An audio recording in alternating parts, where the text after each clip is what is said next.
भाषा है कि हम डी नोवो बना रहे हैं, मतलब कोरे कागज पर नई वोटर लिस्ट बनाई जा रही है, नंबर 1। नंबर 2, ये कोई पुरानी प्रक्रिया की पुनरावृत्ति नहीं।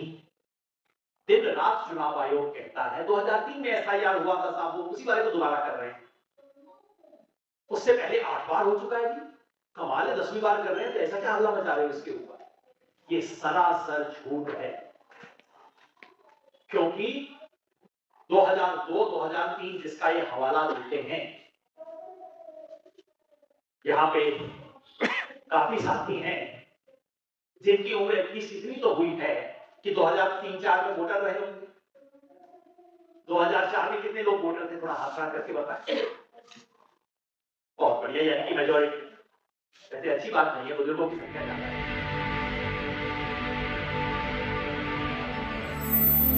पूरे देश में इतनी बड़ी एक्सरसाइज हो रही है,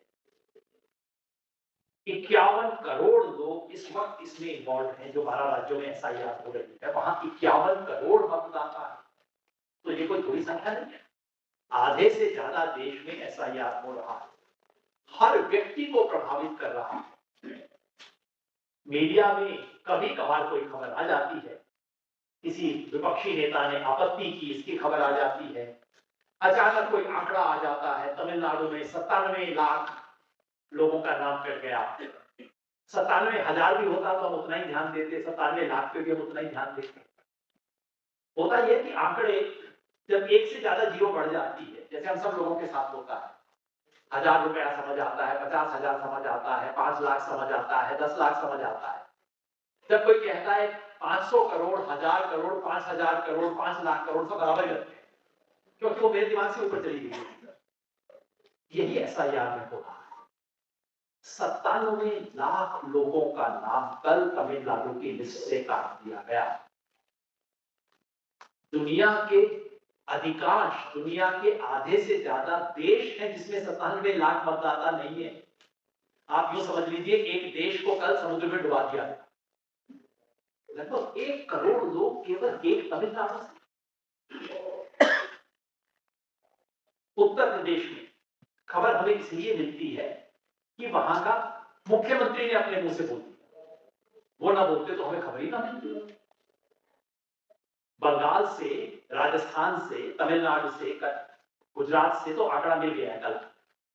और आंकड़ा क्या है? बंगाल में 58 लाख नाम कट गए, राजस्थान में 43 लाख नाम कट गए, छोटे छोटे आंकड़े हैं। गुजरात से 74 लाख नाम कट गए, तमिलनाडु में 97 लाख कट गए। उत्तर प्रदेश में कितने कट गए हैं? अभी तो नहीं कटे हैं, क्योंकि अभी तो डेट बाकी है। लेकिन मुख्यमंत्री ने खुद आंकड़ा बोल दिया है, 393 लाख लोगों का नाम कटने की तैयारी है, जिसका मतलब है 3 करोड़, इतना ही 293 करोड़ लाख, मतलब 2 करोड़ 93 लाख, लगभग 3 करोड़ लोगों का नाम कटने की उत्तर प्रदेश में तैयारी। और अभी तो आधा देश हुआ है, आधा देश बाकी है। महाराष्ट्र में नहीं हुआ है, कर्नाटका में नहीं हुआ है, उड़ीसा नहीं, तेलंगाना नहीं, पंजाब, हरियाणा, दिल्ली, हिमाचल अभी कहीं नहीं हुआ है। जब तक पूरे देश में ये एसआईआर हो जाएगा, आखिर में आप देखिएगा कुल मिला के आंकड़ा कमी बेशी सब कुछ करने के बाद कम से कम 10 करोड़ लोगों का नाम कटने वाला है। 10 करोड़।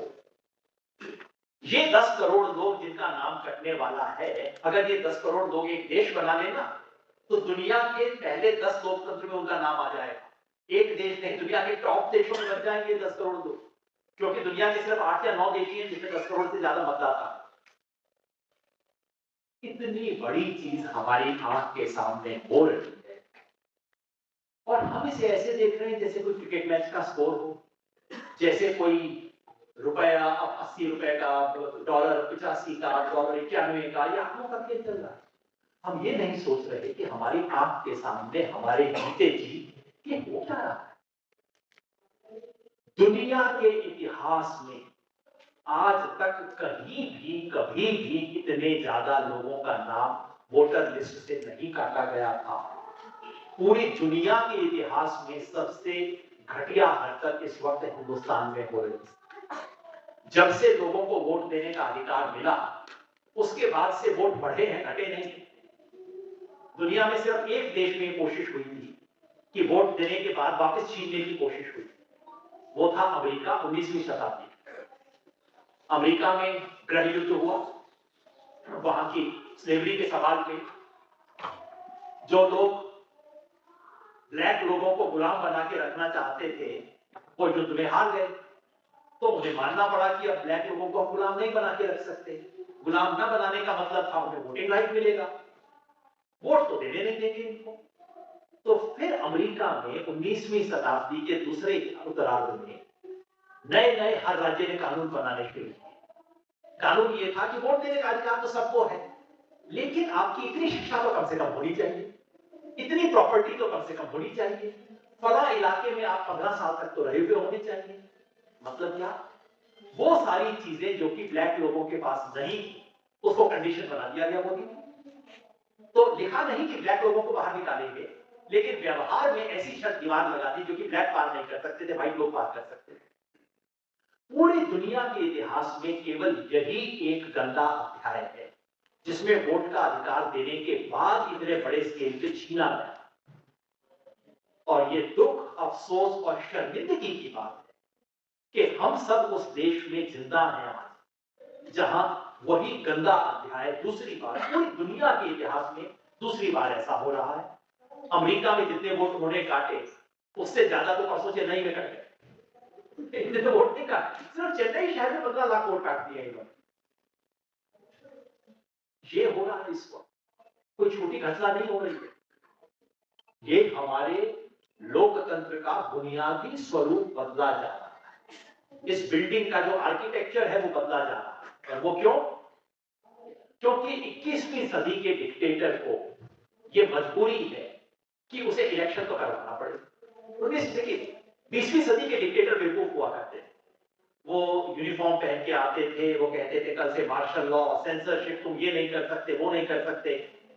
21वीं सदी में जैसा कि हम जानते हैं, हर कोई चीज स्मार्ट हो गई है। कौन तक स्मार्ट है? सब बच्चे कितने स्मार्ट हो गए, डिक्टेटर भी स्मार्ट हो गए।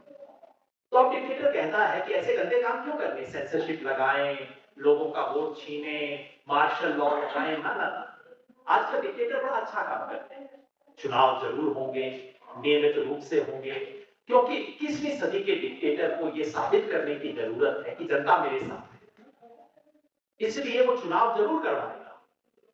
तो एक मजबूरी यह है कि चुनाव करवाना पड़ेगा, दूसरी मजबूरी यह है कि जीतना तो नहीं चाहिए, तो मैच भी और टीम भी मेरी जीते, दोनों चीज होनी जरूरी है। तो पिछले कुछ दिनों से हमारे देश में जितने भी खेल हो रहे हैं, वो ये खेल हैं कि इलेक्शन भी हो, ये सुनिश्चित हो कि इलेक्शन होंगे, और ये भी सुनिश्चित हो कि बीजेपी जीतेगी। ये डिलिमिटेशन जो अभी होने वाला है, कोई और खेल नहीं, डिलिमिटेशन यही खेल है कि जहां जहां बीजेपी, जिस राज्य में बीजेपी को अच्छा वोट नहीं मिलता, उनकी सीटें कम कर दो। ये वन नेशन वन इलेक्शन और कुछ नहीं है, यही खेल है कि 6-8 महीने में इस देश के महामानव को बार बार लोगों की परीक्षा देनी पड़ती है। परीक्षा में कभी कोई फेल भी हो जाते हैं, कभी सप्लीमेंट्री आ जाती है, कभी दिक्कत हो जाती है। इसलिए चुनाव का झंझट 5 साल में एक ही बार कर, एक बार मैनेज कर लेंगे, फिर क्या पता कहीं पुलवामा हो जाए, कहीं बालाकोट हो जाए, कहीं पहलगाम हो जाए, एक झटके में इलेक्शन निकल जाए। और ये जो एसआईआर है, ये इसी बड़े खेल का हिस्सा है कि इस देश के जिस वर्ग में बीजेपी को वोट मिलने की आश्वासन नहीं, जहां बीजेपी को लगता है कि ये तो या तो वोट मेरे को नहीं देंगे, या ऐसे भी बहुत लोग हैं जो दे देते हैं वो, लेकिन बीजेपी को अपना नहीं समझते, उन लोगों का अगर वोट ही कम कर दिया जाए तो कितनी बड़ी बात है। एसआईआर का मुख्य उद्देश्य ये है, जो मैं दूसरी भाषा में कहता हूं, इस देश में देश, काल और पात्र तीनों बदलने की कोशिश हो। डिलिमिटेशन के सहारे देश यानी कि क्षेत्रीय इक्वेशन बदलेगा, वन नेशन वन इलेक्शन के बहाने काल यानी कि कैलेंडर बदलेगा, और एसआईआर के बहाने पात्र यानी कि कौन वोट देने की योग्यता रखता है और कौन नहीं रखता है वो बदलेगा। मतलब कि एसआईआर वो बिल्कुल नहीं है जो आपको हमें बताया जा रहा है। हमें क्या बताया जाता है? देखिए, वोटर लिस्ट में बड़ी खामियां थी। आप भी देखिए ना, राहुल गांधी भी कह रहा है कि इतनी प्रॉब्लम्स थी, चलिए हम वोटर लिस्ट को साफ कर देते हैं। अब बताइए, देखो इस पे भी ऐतराज कर रहे हैं। दिन रात टीवी में आपको सुनने को ये मिलता होगा, देखिए वोटर लिस्ट में प्रॉब्लम है, वोटर लिस्ट की प्रॉब्लम को हम ठीक कर रहे हैं, उसकी सफाई कर रहे हैं, उसका संशोधन कर रहे हैं। और बताइए ऑपोजिशन इस पे भी ऐतराज कर रहा है। कहानी ये बिल्कुल झूठी कहानी है। मैं चाहता हूं कि हम लोग 4 बातें याद रखें कि एसआईआर क्या नहीं, और फिर एक बात याद रखें कि एसआईआर क्या है, क्या नहीं है। मैं गिना देता हूं। नंबर 1, एसआईआर वोटर लिस्ट का संशोधन नहीं। क्यों? जैसा प्रशांत भूषण ने सुबह बताया, संशोधन वो होता है जिसमें आप एक लिस्ट लेके जाते हैं, कहते हैं अच्छा ये नहीं है, पिताजी नहीं रहे, चलो क्रॉस लगा दिया। अच्छा लड़की अब 18 साल की हो गई, चलो इसका नाम लिख लेते हैं। ये संशोधन, ये संशोधन नहीं हो रहा है। कोरे कागज पर नए सिरे से वोटर लिस्ट बनाई जा रही है, जैसी 1950 में बनी, उसके बाद कभी नहीं हुआ। तो ये डी लोगो, ये है कि हम डी लोगो बना रहे हैं, मतलब कोरे कागज पर नई वोटर लिस्ट बनाई जा रही है। नंबर 1। नंबर 2, ये कोई पुरानी प्रक्रिया की पुनरावृत्ति नहीं। दिन रात चुनाव आयोग कहता है 2003 में एसआईआर हुआ था साहब, वो उसी बारे को दोबारा कर रहे हैं। उससे पहले 8 बार हो चुका है जी, कमाल है, 10वीं बार कर रहे हैं, तो ऐसा क्या हल्ला मचा रहे हैं इसके ऊपर? ये सरासर झूठ है, क्योंकि 2002-2003 जिसका ये हवाला देते हैं, यहां पे काफी साथी हैं जिनकी उम्र एटलीस्ट इतनी तो हुई है कि 2003-4 में वोटर रहे होंगे। 2004 में कितने लोग वोटर थे, थोड़ा हाथ खड़ा करके बताएं। बहुत बढ़िया, यानी कि मेजॉरिटी। वैसे अच्छी बात नहीं है, बुजुर्गों की संख्या ज्यादा है। अब आप बताइए, आप में से किसी ने एन्यूमरेशन फॉर्म भरा था? Never, never. आज तक इस देश के इतिहास में कभी भी जो व्यक्ति वोटर लिस्ट पे है, उससे नहीं कहा गया कि अब तुम नया फॉर्म भरो, नहीं तो तुम्हारा नाम वोटर लिस्ट से हट जाए। कभी नहीं हुआ, हम सब पता है। इसके लिए मुझे कोई आपको नियम दिखाने की जरूरत नहीं है, हम खुद गवाह इस चीज के। जो नया वोटर बनना चाहता था उसको फॉर्म भरना पड़ता था। यदि आप यहां से बदल के कल को अहमदाबाद चले जाए, बेंगलोर चले जाए, तो आपको फॉर्म भरना पड़ेगा। मगर अगर आप वोटर लिस्ट में हैं, उसमें रहने के लिए आपको कुछ करने की जरूरत नहीं है। सही बात। तो इलेक्शन कमीशन झूठ बोलता है कि हम 2003 में जो हुआ था उसी को दोहरा रहे हैं। नहीं साहब, आप बिल्कुल नहीं दोहरा रहे। दूसरा, आप मुझे और बताइए, क्या 2003 में 4 में आपको अपनी नागरिकता का प्रमाण देना पड़ा था? किसी को देना पड़ा था? नहीं। क्योंकि इस देश का नियम है कि अगर आप एक बार नागरिक बन गए, नियम नहीं है, माफ कीजिए, संविधान में लिखा है, संविधान की धारा 10, अनुच्छेद 10 में लिखा है, एक बार आप इस देश के वोटर बन गए, नागरिक मान लिए गए, तो फिर नागरिक बने रहना आपका अधिकार है। फिर किसी कानूनी प्रक्रिया से ही आपकी नागरिकता हटाई जा सकती है, नहीं तो हटाई नहीं जा सकती। तो ये क्या हो रहा है? तो दूसरा झूठ ये है कि चुनाव आयोग कोई पहले काम किया करता था उसी को रिपीट कर रहा है। ऐसा कुछ नहीं होगा। हमारे बीच अंजलि भारद्वाज है, इस बार सही नाम बोला। इन्होंने चुनाव आयोग से कहा कि अच्छा, आप जो 2003 में आप कर रहे हो उसी को दोहरा रहे हो ना, तो जरा 2003 का ऑर्डर दे दीजिए। क्या जवाब देना? कुछ अपील मिलना, जवाब नहीं दे, कागज नहीं दिखाएंगे। ये तो मतलब करे ना करे, चुनाव आयोग कहता है कागज नहीं दिखाए। मीडिया वाले पहुंचे चुनाव आयोग के पास, चुनाव आयोग ने स्क्रोल को बोला कि वो फाइल हो गई है हमारी 2003। फाइनली एफआईआर दर्ज करवाई।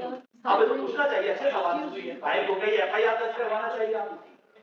फाइनली उस ऑर्डर को कहीं से ढूंढ के प्रशांत भूषण ने उस ऑर्डर को सुप्रीम कोर्ट के सामने रख दिया और कहा कि अच्छा, चुनाव आयोग कहते हैं कि मैं झूठा डॉक्यूमेंट दे रहा हूं।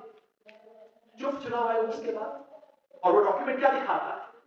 वो डॉक्यूमेंट ये तो दिखाता ही है कि भाई कोई फॉर्म नहीं था उस जमाने में, ये तो दिखाता ही है कि किसी से नागरिकता की नहीं।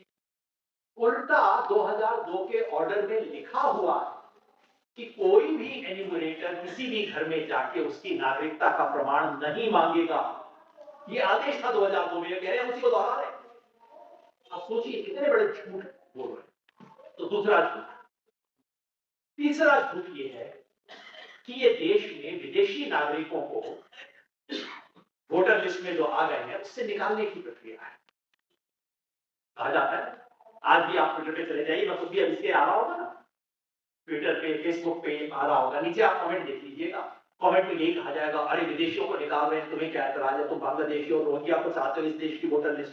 दिन रात ये प्रोपेगेंडा चलता है। तो भाई अब तो बिहार में हो गया ना वोटर लिस्ट। पूछा हमने कि अब आप बता दीजिए बिहार में कितने आपको मिल गए रोहिंग्या और बांग्लादेशी, संख्या तो बता दो थोड़ा। चुप। पत्रकारों ने प्रेस कॉन्फ्रेंस में मुझसे पूछा कि सर बता दीजिए, लाइव कॉन्फ्रेंस हो रही है, चुप, जवाब न दो। क्यों? क्योंकि कोई जवाब है ही नहीं, क्योंकि कोई मिला ही नहीं। और मिला कौन? सुबह प्रशांत भूषण ने बताया, प्रशांत भूषण जी ने कहा कि शायद 200-400 लोग विदेशी होने के नाते बैठे हैं।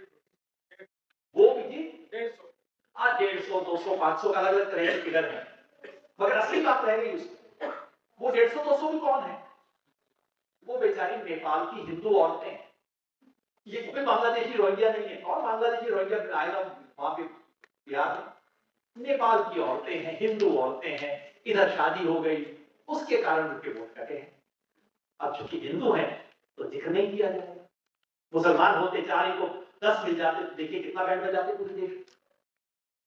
ये विदेशियों को वोटर लिस्ट से बाहर निकालने का कोई तरीका नहीं। और अगर आपको कोई भी मन में भ्रम बचा था तो आपने असम की कहानी सुन ली होगी। आज असम में, इस पूरे देश में अगर कहीं एक जगह विदेशियों की समस्या है जिसको सरकारी रूप से माना जाता है, जिसमें सुप्रीम कोर्ट में केस होता है, वो है असम। तो अगर आपको पूरे देश से वोटर लिस्ट से विदेशियों को बाहर निकालना है, आपका डर है कि बड़े विदेशी आ गए निकालो, सबसे पहले कहां से शुरू करेंगे आप? असम से। और पूरे देश में एसआईआर हो रहा है, सिर्फ असम में नहीं हो रहा। पूरे देश में एन्यूमरेशन फॉर्म भरवाया जा रहा है, सिर्फ असम में नहीं भरवाया जा रहा। पूरे देश में नागरिकता की जांच हो रही है। ये राजीव भाई बैठे हैं, इनके पता नहीं पुरखों से कितने पुरखे इनके दिल्ली देहात में रह रहे हैं, इनकी जांच होगी कि तुम भारतीय हो कि नहीं हो। असम में किसी से पूछा नहीं जाएगा कि तुम भारतीय हो कि नहीं। बताइए क्या खेल है? कि बीमारी बड़ी जबरदस्त है, बीमारी इस कोने से शुरू हुई है, बाकी सब लोगों को लग सकती है, पूरे देश को कड़वी दवा पिलानी होगी, लेकिन जो एक मरीज है उसको नहीं देंगे दवा। मरीज को छोड़ के सबको दवाई दी जाएगी। कहां का नियम है?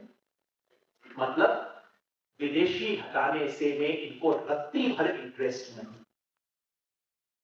और चौथी बात, ये वोटर लिस्ट में संशोधन करने, वोटर लिस्ट की गलतियों को ठीक करने की कोई प्रक्रिया नहीं है।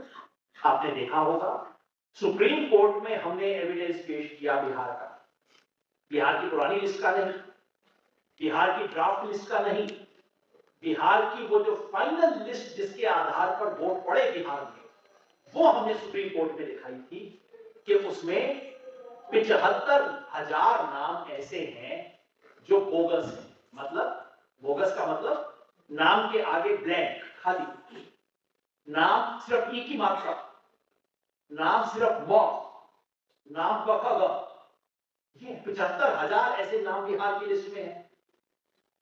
हमने दिखाया कि बिहार की लिस्ट में 5 लाख ऐसे नाम हैं जो उसी कॉन्स्टिट्यूएंसी के डुप्लीकेट हैं। उसी कॉन्स्टिट्यूएंसी में उस व्यक्ति का नाम कम से कम 2 बार, वही व्यक्ति, वही मां बाप का नाम, वही एज, सब कुछ वही, उसका नाम नहीं हटाया। चुनाव आयोग का नियम कहता है अगर एक ही मकान में 10 से ज्यादा वोटर हैं तो उसकी फिजिकल जांच होनी चाहिए, क्योंकि मामला संदेहास्पद है। हमने दिखाया कि बिहार में 21 लाख ऐसे मकान हैं जिनमें 3.25 करोड़ लोग रहते हैं वोट देने वाले। जांच हुई नहीं। और तो और हमने ये भी दिखाया कि बिहार की वोटर लिस्ट में नाम कन्नड़ और तमिल लिपि में लिखे हुए थे। आप विश्वास कीजिए, सुप्रीम कोर्ट में दिखाया था ऐसा चीजें हमने, मतलब कि झूठ बोलता तब तक मैं अंदर हो जाता। बिहार की वोटर लिस्ट में कन्नड़ और तमिल में नाम लिखे हुए नहीं, मतलब तो इनको वोटर लिस्ट की सफाई करने में कोई दिलचस्पी नहीं। तो क्या मामला है? ये खेल सफाई का नहीं है, सफाया करने का खेल है, वोटर लिस्ट से लोगों का नाम हटाने, काटने, सफाया करने का खेल। तो याद रखिए दोस्तों, एसआईआर ना तो वोटर लिस्ट में संशोधन है, ना ये वोटर लिस्ट को साफ करने की योजना है, ना विदेशियों को निकालने का काम है, ना ही कोई पुरानी चीज की पुनरावृत्ति है। एसआईआर इस देश में बहुत बड़े पैमाने पर वोटरों की छटनी का कार्यक्रम है। इसे आप छटनी कह दीजिए, इसे आप वोटबंदी कह दीजिए, इसे आप डिसएनफ्रेंचाइजमेंट कह दीजिए, जिस नाम से बोल दीजिए, एक ही इसका उद्देश्य है। बिहार में 65 लाख नाम कटे, कितने नाम जुड़े हमने सुप्रीम कोर्ट में पूछा। भाई वोटर लिस्ट संशोधन कर रहे हो ना, घर आपके बीएलओ आया, ठीक है 65 लाख आपको गलत नाम मिल गए, पर कुछ तो मिले होंगे जो कि वोटर लिस्ट में होने चाहिए। 65 लाख काट दिए, कितने जोड़े आपने? 0। फिर जब हमने सुप्रीम कोर्ट में इतना हल्ला मचाया तो इन्होंने अब 12 राज्यों के अंदर ये नियम जोड़ दिया है कि नहीं आप फॉर्म 60 लेके जाइए और जोड़ेंगे, उसके आंकड़े भी मिलने शुरू हो गए। 97 लाख काट दिए। अब आप देखिएगा तमिलनाडु में कल आंकड़ा आ जाएगा कि फॉर्म 6 के अंदर कितने जुड़े हैं। मेरे ख्याल में 1 लाख भी नहीं जुड़े। हर जगह यही खेल, ये शुद्ध काटने की एक्सरसाइज है, जोड़ने से इनको कोई मतलब नहीं है। वोटर लिस्ट की छटाई करने की प्रक्रिया चल रही है। और छटाई क्यों? ताकि समाज के वो वर्ग जो जिन पे बीजेपी को भरोसा नहीं है, जिनमें से कईयों का वोट आज मिल जाता है, दलित का, आदिवासी का, ओबीसी का, ईबीसी के कई वर्गों का वोट मिलता है बीजेपी को, कईयों में तो दूसरों से ज्यादा भी मिलता है, लेकिन भरोसा नहीं, ये अपने लोग। तो निचले तबके के जितने वोट कटेंगे उतना ही फायदा है। ये खेल इस वक्त चल रहा है, इसका नाम है एसआईआर। इसलिए इस देश में हम सब जो भी लोग लोकतंत्र से स्नेह करते हैं, जिनकी लोकतंत्र में आस्था है, उन सब लोगों को आज की तारीख में इकट्ठा होकर अपनी पूरी ताकत लगा के इस एसआईआर नामक जो वोट काटने का खेल चल रहा है उसका विरोध करना चाहिए। आज की ये जो हमारी कन्वेंशन थी, ये कन्वेंशन मुख्यतः इसी उद्देश्य को लेकर थी। जब बिहार में एसआईआर हुआ, हमने ठीक इसी तरह की एक जन सुनवाई पटना में की। बिहार के बाद हमने उम्मीद की थी कि चलिए बिहार में गड़बड़ी हो गई। बिहार में मुझे ये भी लगा कि हाँ, इनको चुनाव में असर डालने की जल्दी थी, इसलिए जल्दबाजी में कई गड़बड़ियां हो। लेकिन जैसा प्रोफेसर निवेदिता मेनन ने कहा कि ये जल्दबाजी गलती से नहीं हो रही, सारा खेल ही ये है कि इतना हड़बड़ी में करो कि कोई व्यक्ति सवाल पूछे इससे पहले काम खत्म हो चुका। तो ये जो गलतियां हैं, ये डिजाइन का हिस्सा है। बिहार में हुआ, बिहार में जो जो गड़बड़ी हुई, एक एक गड़बड़ी दोहराई जा रही है हर राज्य। बिहार में एसआईआर शुरू हो गया, पहले 10 दिन तक फॉर्म ही नहीं पहुंचे थे बीएलओ के पास। एग्जैक्टली वही उत्तर प्रदेश में हुआ। अब तो आप क्या सीख रहे हो? बिहार में बीएलओ पे इतना दबाव था, वहां बीएलओ की डेथ हुई, अखबारों ने रिपोर्ट नहीं किया। जी, यहाँ पे बस रिपोर्ट होनी शुरू हो गई है, वास्तव में जितनी हो रही है उससे कम हमें पता लग रहा है। जो कुछ बिहार में हुआ था वो सारे खेल दोबारा यहाँ पे हो, उससे ज्यादा होगा। बिहार में चुनाव आयोग ने जो 2 तरह की छटनी करनी थी उसमें से एक करके रुक गया। जैसा राहुल शास्त्री भाई ने सुबह बताया, एसआईआर में डबल कैंची। पहली कैंची वो है जो आपका फॉर्म जमा नहीं हुआ समय से, तो आपका नाम कट जाएगा। और कट जाएगा कि मतलब आपको नोटिस नहीं आएगा, आपको कुछ बताया नहीं जाएगा, अपने आप आपका नाम कट जाएगा, आपके सारे कानूनी अधिकार उस दिन से खत्म, वोटर लिस्ट में होने के अधिकार खत्म। और दूसरी कैंची है कि अगर आपने फॉर्म दे भी दिया तो गारंटी नहीं है कि आपका नाम वोटर लिस्ट पे आएगा, क्योंकि फिर आपको साबित करना पड़ेगा कि आपके माँ बाप, आपका खानदान 2003 में कहां था, यानी कि आपको अपनी नागरिकता साबित करनी पड़ेगी। और जो साबित नहीं कर पाएंगे उन पे कैंची चलेगी। और जैसा सुबह हमने देखा, 6.5 करोड़ लोग पहली कैंची की चपेट में आ चुके हैं। 6.5 करोड़, इसमें बिहार के 45 लाख जोड़ दीजिए तो 7 करोड़ का हिसाब तो ऑलरेडी हो चुका है। और इसके अलावा जो दूसरी कैंची जो बिहार में नहीं चली, बिहार में 65 लाख पहले काट दिए, इलेक्शन कमीशन डर गया खुद अपने काम से और सुप्रीम कोर्ट में था तो इलेक्शन कमीशन ने फोन कर करके कहा, क्योंकि इलेक्शन कमीशन का सारा काम आजकल फोन पे चलता है, लेकिन कुछ नहीं करते, टोटल ओरल ऑर्डर से चल रहा है पूरा काम। इलेक्शन कमीशन ने फोन करके लोगों को बोला भैया और मत काटना, सब बीएलओ को बोल दिया कि नहीं अब लोगों ने कागज वागज मत देखो और कटाई करना बंद कर, तो नहीं कटे। पहले राउंड में 65 लाख कटे, दूसरे में सिर्फ 3.5 लाख कटे, क्योंकि आदेश था कि और नहीं काटे। पर यूपी में ऐसा आदेश आएगा नहीं, यूपी में आदेश ये आएगा कि शुरू के जो 3 करोड़ है इनको तो घटाओ भाई, हमारे अपने वोटर के कट रहे हैं, ध्यान रखो ना। तो 3 करोड़ जो 2 करोड़ 90 लाख है, आप देखना है घट के कोई 1.5 करोड़ के करीब आ जाए, क्योंकि मुख्यमंत्री खुद बोल चुके हैं कि भाई हमारे वोट कट रहे हैं, ऐसा क्या कर रहे हैं, हमारे इलाज हमारे वोट काट रहे हैं। लेकिन दूसरी कैंची ठीक से चलेगी उत्तर प्रदेश, जब आपसे कहा जाएगा कि आपका नागरिकता साबित है, और वो बहुत बड़ा हो सकता है। उसके दायरे में भी जैसा हमने सुबह देखा, कम से कम 6 करोड़ लोग दूसरी कैंची के दायरे में भी, तो कुल मिला के 11.5-12 करोड़ लोगों के सर पे तलवार इस वक्त लटकी हुई है। और अभी तो 40% देश बाकी है, 45 लाख तक आधा करोड़ कट चुका है, 12 करोड़ पे तलवार लटकी हुई है, आधा देश तो बाकी है। वो क्या बात है? तो मेरे साथियों, आज का जो प्रस्ताव है ये इन बातों को एक बहुत ही संक्षिप्त रूप में रखता है। प्रस्ताव ये है कि हम सब इस देश के जन आंदोलनों के जो लोग हैं वो मिलकर एसआईआर को खारिज करते हैं। हम मांग करते हैं, आखिर में मांगे लिखी है, हम मांग करते हैं कि कोई भी व्यक्ति का वोट, पहली बात तो कि हम मांग करते हैं कि जिन जिन लोगों का नाम वोटर लिस्ट से इस आधार पे काटा गया है कि उनका एन्यूमरेशन फॉर्म नहीं आया, सब नाम वापस वोटर लिस्ट में जोड़ दिया। किसी प्रोसेस के बगैर किसी का नाम डिलीट नहीं हो सकता, क्योंकि नियम था, इस देश का नियम है कि वोटर लिस्ट में नाम कटने से पहले आपको नोटिस मिलेगा, आपकी सुनवाई होगी, आपको ऑर्डर मिलेगा, उसके विरुद्ध आप अपील कर सकते हैं। इसके बिना किसी एक भी व्यक्ति का नाम नहीं कटना चाहिए, पहली मांग है। दूसरी मांग है कि वोटर लिस्ट को सिटीजनशिप के सवाल से डीलिंक कर दिया जाए। यहां मैं बात स्पष्ट करना चाहता हूं, इसमें कोई संदेह नहीं है कि वोटर बनने के लिए आपको सिटीजन होना अनिवार्य है, बिल्कुल ये संविधान में लिखा हुआ है। और हम ये बात बिल्कुल नहीं कह रहे हैं कि कोई व्यक्ति नागरिक ना हो तो उसको आप वोटिंग राइट दे दीजिए, बिल्कुल मत दीजिए। लेकिन नागरिक है या नहीं, इसका फैसला करने का अधिकार चुनाव आयोग को नहीं। ये फैसला भारत सरकार करेगी, ये फैसला अमित शाह के मंत्रालय को काम करना चाहिए। अपना काम इलेक्शन कमीशन के पीछे, इलेक्शन कमीशन को सामने करके अपना काम बंद करवाए। और ये मैं नहीं कह रहा, सुप्रीम कोर्ट बार बार कह चुका है कि ये काम नहीं है इलेक्शन कमीशन का। आज सुबह से हमने कितनी जगह पे सुना, किसी का घर डिमोलिश हो गया, आपका घर इलीगल जगह पे था, आप ये गड़बड़ी कर रहे थे, आप वो गड़बड़ी कर रहे थे, बिल्कुल सब गड़बड़ियों की सारी सजा दीजिए। लेकिन इस देश में वोट देने का अधिकार इससे बिल्कुल नहीं जुड़ा हुआ। आप सड़क पे सोते हैं, आपको वोट देने का अधिकार है। आपको अपने माँ बाप का नाम नहीं पता, आपको वोट देने का अधिकार है।